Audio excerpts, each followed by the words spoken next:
If you had believed me sooner, I'm sure I wouldn't have gotten in trouble.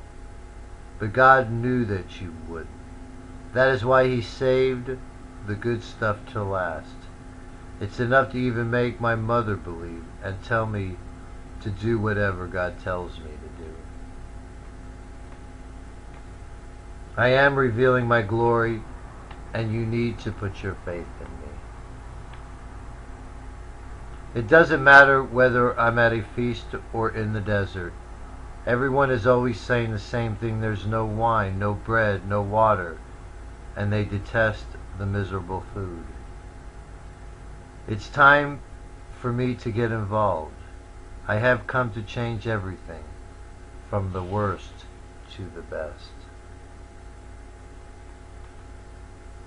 When Simon Peter cut off the ear of the servant of the high priest as they came to arrest Jesus, he did it with the sword.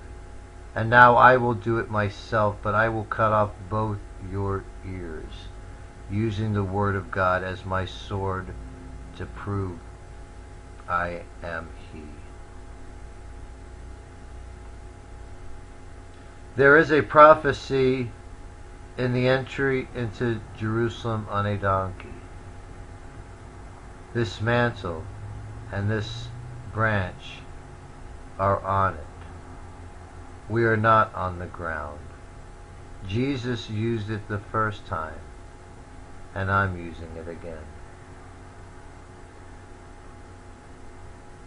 Wind and waves are the mouths of the enemy and what they are saying. God will repay you for what you do.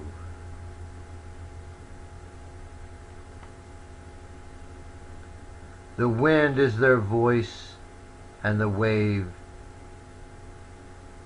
is their mouths, the enemies.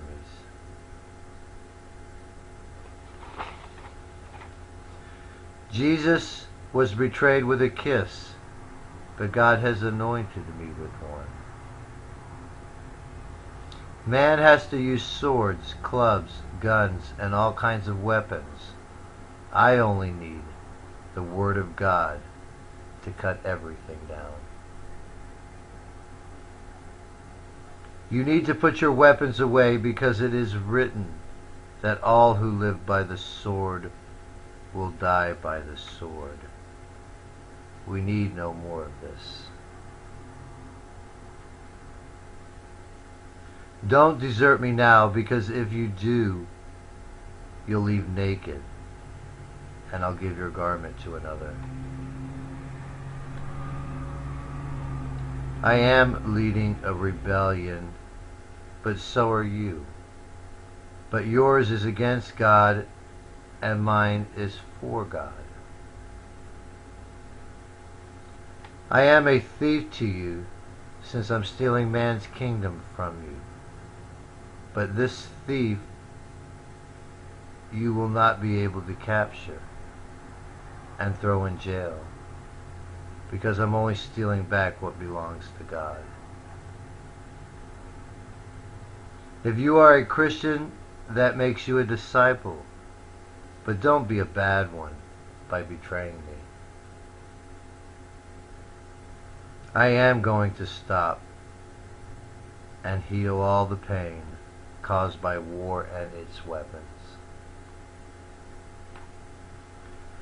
I know some of you are going to come against me. I also know that the ones who believe me will strike you back hard.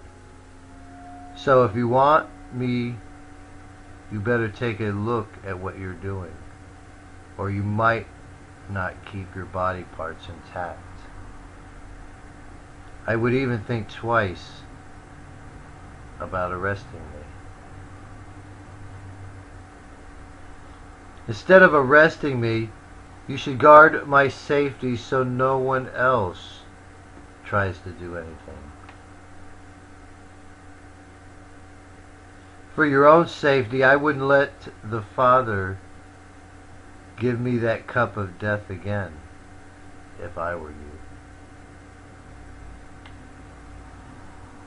If I taste death again, by you allowing someone to lay a hand on me, I will not be able to promise that the hour of darkness is over. If you ask any Christian in the world who they want, they will say Jesus. And when I tell them I am He, it's like it floors them. They usually say, you are not. So I say, if you are looking for Jesus, I told you I am He. And then they'll usually accuse me of being false, no matter how many times I say I am He. I will not be like Peter and say I am not. I will prove I am He. I will not lose even one of God's children.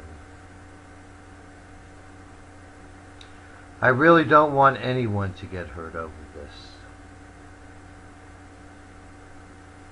If I can get rid of the evil in the world, then it proves I live.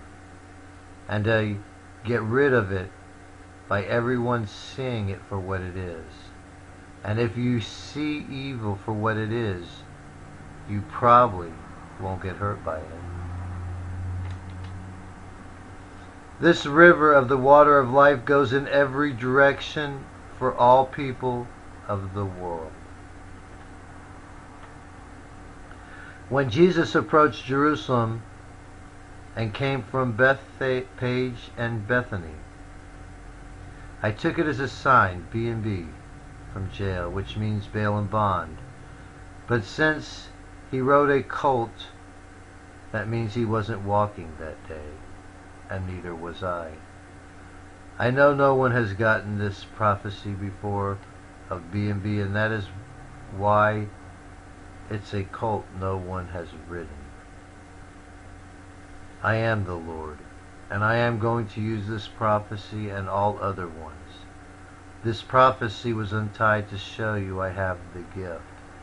I have returned it to its place to use it again, but at this time, the it will no longer be a colt of a donkey, but a full-grown white horse. And I won't be what you want me to be, and I won't be as gentle. You will not be able to throw me to the ground and step all over me. It doesn't matter whether you're for me or against me at this time. I will get the praise I deserve. We are not supposed to follow the laws of the land if they are evil. Going to war for an unrighteous cause and murdering is evil. Trying to suppress a country because they won't join democracy is evil. We are supposed to be united with God, not a nation, especially if it's evil.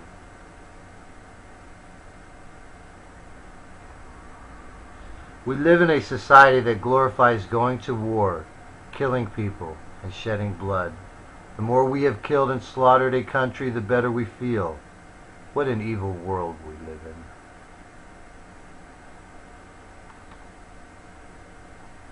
Now that the U.S. has bombed the bases of the one who declared the holy war against them, they will feel they have a right to do what they want.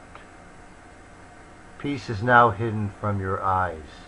Not one stone will be left on another of old Jerusalem, referring to the world also known as Babylon.